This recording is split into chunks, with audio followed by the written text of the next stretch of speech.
Hello guys, what's up? So I'm back again for another tutorial video. So in this video, I will gonna show you how you can take a screenshot even without using the print screen key in your keyboard. So if you are interested, then keep on watching. But before all that, if you are new to my channel, consider to like and subscribe for more videos like this, and also, you can comment down below if you have something that you want me to make a tutorial about.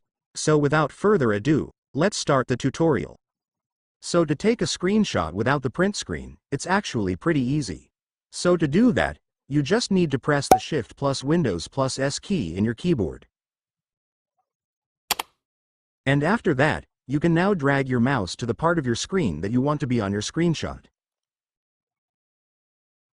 And after that, you will now have your screenshot.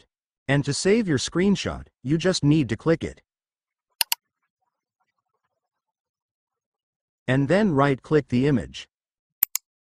And after that, you will now be able to see the Save As option, so just click it to save your screenshot.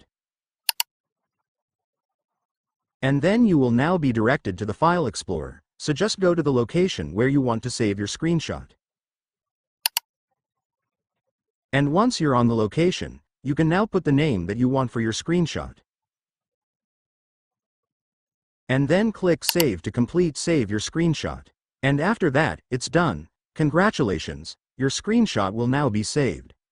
And so that's just how you do it, guys. Now that you've watched this video, you can now do it yourself. So that concludes our tutorial video for today. I hope it helped you. Thanks for watching. Goodbye.